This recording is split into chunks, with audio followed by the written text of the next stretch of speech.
अभी आपको एक बड़ी न्यूज दूं, इंडिया की इकोनॉमी जो है इस टाइम 5 ट्रिलियन से भी ऊपर चली गई हुई है मैडम।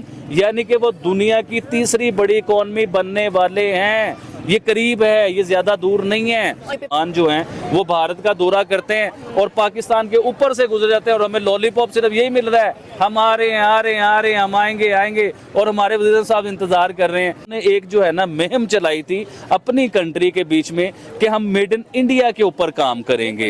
यानी कि उनकी वर्किंग ये थी कि हम दुनिया में चाहे वक्ती तौर पे हम पीछे नजर आए, लोगों को उन्हें नजर आए कि हम टेक्नोलॉजी में बहुत पीछे हैं, लेकिन हम लोगों की मदद नहीं लेंगे। हम अमेरिका का तरला मिन्नत नहीं करेंगे, हम फ्रांस का तरला मिन्नत नहीं करेंगे, हम यूरोप का तरला मिन्नत नहीं करेंगे, हम चाइना की तरला मिन्नत नहीं करेंगे। हम टेक्नोलॉजी अपनी बनाएंगे, चाहे वक्ती तौर पे हम कितना पीछे। इंसान स्ट्रॉन्ग होता है जब अपने लोगों के लिए सोचता है, सिर्फ अपने लिए नहीं सोचता, तो वो मुल्क तरक्की करते हैं, वो ग्रो करते हैं। आज इंडिया देखे, मैं हमेशा वीडियोस में कहता होता था मैडम कि इंडियन लोग तो गैरतमंद हैं ही, लेकिन उनके वजीर आजम का बहुत बड़ा किरदार है अपने लोगों को गैरतमंद बनाने में। देखें, जब आपका घर का बड़ा गैरतमंद होगा ना, तो आपके बच्चे खुद ब खुद गैरतमंद बनते जाएंगे। गैरतमंदी क्या होती है कि हमारा वज़ीर आज़म किसी दुनिया की कंट्री में जाता है तो उनके वज़ीर आज़म मिलना पसंद नहीं करते, एयरपोर्ट पे रिसीव करने के लिए नहीं आते। वो कहते हैं यार भिखारी आ गए, इसे हम प्रोटोकॉल देंगे, इसने फिर हमसे कुछ मांग लेना है। और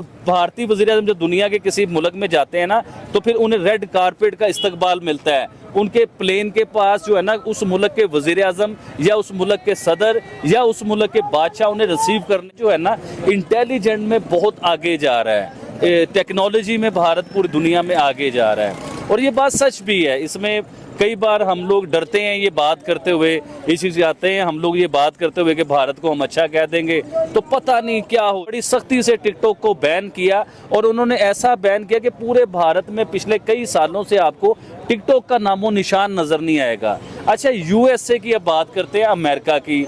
अमेरिका वैसे तो हम लोग उसे सुपर पावर कहते हैं कि वो सुपर पावर के पूरी दुनिया के ऊपर जो है ना, वो एक गुंडा बन के सुपर पावर बना हुआ है। अमेरिका की बात कर रहे हैं, ये सुपर पावर नहीं है, ये गुंडा है। इसे मैं तो गुंडा कहता हूँ, बाकी दुनिया जो मर्जी कहती रहे, मुझे उसका आइडिया नहीं है। अब आते हैं अमेरिका। अमेरिका जो अपने आप को सुपर पावर कहता है ना, आप यकीन मानिए ये इंडिया की नकल होती है। जो है वो एशियन टाइगर बन चुका है, बनेगा नहीं, या बनने वाला नहीं है, वो एशियन टाइगर बन चुका है। दोस्तों, मोदी जी ना जवाब देना जानते हैं, और ऐसा जवाब देते हैं कि अच्छे अच्छों की ना हालत खराब हो जाती है। इन तीनों की तो क्या औकात होगी दोस्तों। अमेरिका तक को हिला कर रख दिया था मोदी जी ने, और आज तक अमेरिका हिल रहा है। वो सब यही चाहता है कि भारत किसी तरीके से रूस को छोड़ दे और उनकी तरफ आ जाए। लेकिन आप जानते हैं ना कि रूस तो हमारा बड़ा पुराना दोस्त है, हर मुसीबत में साथ दिया, तो हम कैसे छोड़ दें। और अमेरिका तो वो है, उसकी दोस्ती ज़्यादा खतरनाक है दुश्मनी से। उसने हमेशा अपने दोस्तों की पीठ छुड़ा होगा। पूरे यूरोप का आज देख लीजिए क्या हाल है। तो अमेरिका से तो दोस्ती बहुत दूर की बात है। अब वो ये बाकी रह गए छुटपुट, इनको भारत कभी भी नहीं बदलेगा। अभी देख लीजिए पाकिस्तान का क्या हाल किया है। अब अजरबैजान की हालत खराब है। दुनिया जानती है कि मोदी जी किसी को छेड़ते नहीं है, लेकिन ये भी जानते हैं जो मोदी जी के भारत को छेड़ेगा तो उसके बाद मोदी जी छोड़ने वाले नहीं है। एक एक को निपटा के रखा हुआ है, जिस चीज़ ने बाहर से पंगा लिया है। अभी देखते जाइए बांग्लादेश का क्या होने वाला है।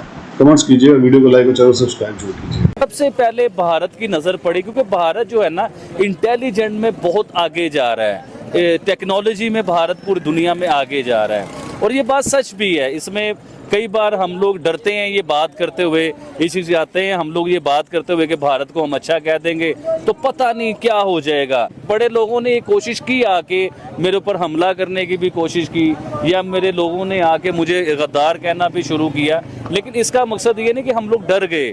और जिस तरह मैं ये बात कर रहा हूँ, मतलब वीडियो बना रहा हूँ, तो मुझे कोई ऑफिशियल आदमी ने कभी आके इस तरह वीडियो में टोका नहीं है, रोका नहीं है। जो सच है वो मैं आपको बता रहा हूँ। अच्छा, अब आते हैं टिकटॉक के ऊपर। इंडिया ने बड़ी सख्ती से टिकटॉक को बैन किया, और उन्होंने ऐसा बैन किया कि पूरे भारत में पिछले कई सालों से आपको टिकटॉक का नामो निशान नज़र नहीं आएगा। अच्छा, यूएसए की अब बात करते हैं, अमेरिका की।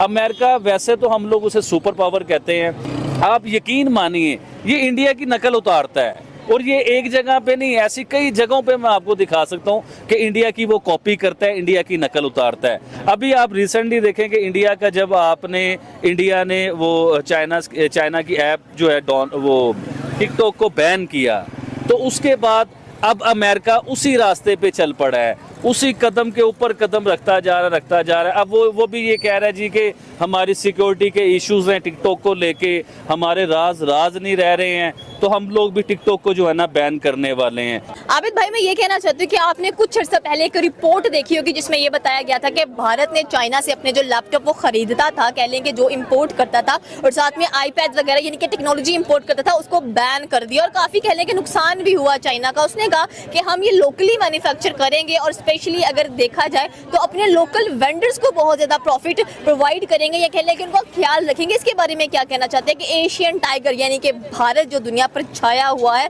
जहां पर लोग कह लें कि हर किसी की जुबान पर पहली बात भारत की ही आती है कि भारत में ये चीज इतने की मिलती है और चीपर कंट्री भी है विजिट करने के लिए। जी मैडम, कि इंडिया जो है वो एशियन टाइगर बन चुका है, बनेगा नहीं या बनने वाला नहीं है, वो एशियन टाइगर बन चुका है। अच्छा, एशियन टाइगर किस बेस पे बनते हैं, वो आपके सवाल को मैं बीच में लेके आता हूँ। देखिए, अभी आपने कहा कि चाइना के जो लैपटॉप थे वो इंडिया ने, भारत ने उसे बैन किया इस बेस को लेके कि हम लोग अपना ही प्रोडक्ट बनाएंगे, हम अपना लैपटॉप बनाएंगे। और जब से प्राइम मिनिस्टर नरेंद्र मोदी साहब की गवर्नमेंट आई है, आप 10 इयर्स पीछे चले जाइए, उसमें आप अखबारात में पढ़ें, मोदी जी के इंटरव्यूज आप निकालें, मोदी जी का सबसे बड़ा उन्होंने एक जो है ना मुहिम चलाई थी अपनी कंट्री के बीच में कि हम मेड इन इंडिया के ऊपर काम करेंगे। यानी कि उनकी वर्किंग ये थी कि हम दुनिया में चाहे वक्ती तौर पे हम पीछे नजर आए, लोगों को उन्हें नजर आए कि हम टेक्नोलॉजी में बहुत पीछे हैं, लेकिन हम लोगों की मदद नहीं लेंगे, हम अमेरिका का तरला मिन्नत नहीं करेंगे, हम फ्रांस का तरला मिन्नत नहीं करेंगे, हम यूरोप का तरला मिन्नत नहीं करेंगे, हम चाइना की तरला मिन्नत नहीं करेंगे, हम टेक्नोलॉजी अपनी बनाएंगे चाहे वक्ती तौर पे हम कितना पीछे चले जाएं। तो देखने को भी यही मिला।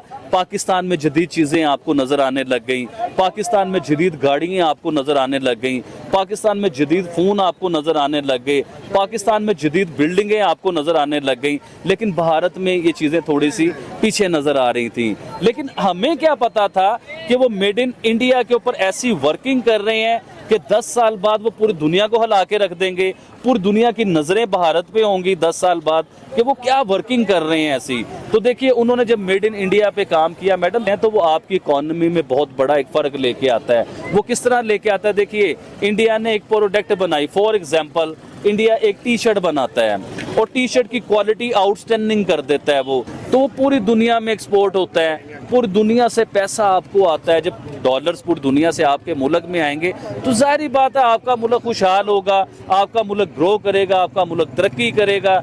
और यही होता हुआ, अभी आपको एक बड़ी न्यूज़ दूं, इंडिया की इकॉनमी जो है इस टाइम 5 ट्रिलियन से भी ऊपर चली गई हुई है मैडम, यानी कि वो दुनिया की तीसरी बड़ी इकॉनमी बनने वाले हैं। ये करीब है, ये ज्यादा दूर नहीं है। और ये तब भी होगा, कह लें कि हो चुका है, क्योंकि नरेंद्र मोदी ने अपना माइंड बना लिया है और कि जो बंदा अमेरिका को आंखें दिखा सकता है वो क्या नहीं कर सकता। देखिए, अमेरिका को आंखें दिखाने वाले चंद लोग ही मैंने दुनिया में, पूरी दुनिया में चंद लोग ऐसे देखे हैं जो अमेरिका को आंखें दिखाते हैं और उसके बाद साबित कदम रहते हैं। देखिए, आंखें तो कोई भी किसी को दिखा देता है, बाद में माफी मांग लेते हैं, बाद में उसके आगे ब्लैकमेल होने लग जाते हैं, बाद में उसके आगे घुटने टेक देते हैं। लेकिन वाहिद मुझे इंडिया ऐसा लगा कि जिसने अमेरिका को आंखें भी दिखाई हैं, उसकी कोई बात भी नहीं मानी, हर बात पे उसने जो है ना वो इनकार भी किया उसको। जिस तरह के कई मामलात ऐसे जो हम हजार बार उसको इशू को लेके चले हैं हम लोग, तो बड़ी जगहों पे उसने इनकार किया, लेकिन उसने घुटने नहीं टेके, वो हमेशा डट के खड़ा रहा उसके आगे।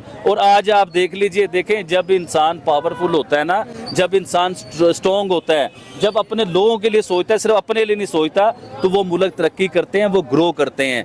आज इंडिया, देखें, मैं हमेशा वीडियोस में कहता होता था मैडम कि इंडियन लोग तो गैरतमंद हैं ही, लेकिन उनके वजीर आजम का बहुत बड़ा किरदार है अपने लोगों को गैरतमंद बनाने में। देखें, जब आपका घर का बड़ा गैरतमंद होगा ना, तो आपके बच्चे खुद ब खुद गैरतमंद बनते जाएंगे। गैरतमंदी क्या होती है कि हमारा वज़ीर आज़म किसी दुनिया की कंट्री में जाता है तो उनके वज़ीर आज़म मिलना पसंद नहीं करते, एयरपोर्ट पे रिसीव करने के लिए नहीं आते, वो कहते हैं यार भिखारी आ गए, इसे हम प्रोटोकॉल देंगे, इसने फिर हमसे कुछ मांग लेना है। और भारतीय वज़ीर आज़म जब दुनिया के किसी मुल्क में जाते हैं ना, तो फिर उन्हें रेड कारपेट का इस्तकबाल मिलता है। उनके प्लेन के पास जो है ना, उस मुल्क के वज़ीर आज़म या उस मुल्क के सदर या उस मुल्क के बादशाह उन्हें रिसीव करने आते हैं, उन्हें प्रोटोकॉल मिलता है। अब ये थोड़ी होता है इस तरह जिस तरह हमारे यहाँ होता है कि सऊदी अरेबिया के जो वज़ीर आज़म हैं या उनके जो बादशाह हैं, जो उनके सब करता धरता हैं, सुलेमान जो हैं, वो भारत का दौरा करते हैं और पाकिस्तान के ऊपर से गुजर जाते हैं और हमें लॉलीपॉप सिर्फ यही मिल रहा है, हम आ रहे हैं आ रहे हैं आ रहे हैं, हम आएंगे आएंगे, और हमारे वज़ीर साहब इंतज़ार कर रहे हैं। इंडिया आपका टेक्नोलॉजी में इतना आगे निकल गया कि आज हमारे साथ उनका कंपैरिजन नहीं है। आपको पता है कि भारत में प्राइम मिनिस्टर नरेंद्र मोदी जब कोई बयान कर रहे होते हैं, पाकिस्तान का अगर कोई जिक्र आ जाता है तो वो कहते हैं यार हम पाकिस्तान की बात भी करना नहीं चाहते हैं, कि यानी कि हमारा और उनका ग्राफ ही, मतलब वो ये फील करते हैं कि पाकिस्तान का वो ग्राफ नहीं है कि हम उनका नाम लें या उनको बात करें या हम उनसे दुश्मनी करें या दुश्मनी के लेवल पे हम पाकिस्तान को लेके आए। अब वो ग्राफ नहीं रह गया हुआ पाकिस्तान का मैडम, तो वो ये चीज़ सोचते हैं। अभी रिसेंटली एक जगह पे मैं बयान सुन रहा था तो उधर पाकिस्तान का सवाल हुआ तो मोदी साहब ने कहा जी आप पाकिस्तान की बात ना करें यार, हमारे साथ उनका वो लेवल नहीं है। मतलब इसमें हमें शर्मिंदगी फील होती है एज ए पाकिस्तानी, हम लोग शर्मिंदा होते हैं कि यार हमारे जो करता धरता थे, जो हमारे वजीर आजम थे, जिन्हें हमें अपने सरों पे बिठाया, जिन्हें हमने इतने इतने बड़े टैक्स दिए, आज दुनिया में हमें इतना रुस्वा कर दिया गया हुआ है कि हमारा नाम लेना दुनिया में, हमारे नेबर हमारा नाम लेना पसंद नहीं कर रहे। यानी कि हम इस लेवल पे आप ले आए हो तो आपको भी थोड़ी सी शर्म करनी चाहिए। अपनी तो इज्जत आप लोग बनाते हो, आपको चाहिए पाकिस्तान की भी इज्जत बनाएं, पाकिस्तान को भी मेंटेन रखें। आपके बड़े के खिलाफ, आपके बाप के खिलाफ कोई बात करेगा ना तो आपको बड़ी तकलीफ होगी। पाकिस्तान के खिलाफ कोई बात करे तो आपको तकलीफ नहीं होती। तो पाकिस्तान भी आप देखिए पाकिस्तानी है, ये पाकिस्तान है तो आपके पास इतनी बड़ी पोस्टें हैं, पाकिस्तान है तो आपको इज्जत मिलती है, पाकिस्तान है तो आप वज़ीर आज़म की सीटों पे बैठते हैं, पाकिस्तान है तो आपको गवर्नमेंट की इतनी बड़ी सीटें मिलती हैं, पाकिस्तान नहीं है तो आप कुछ भी नहीं है। तो पाकिस्तान की इज्जत पहले बनाएं, अपनी इज्जत बाद में बनाएं।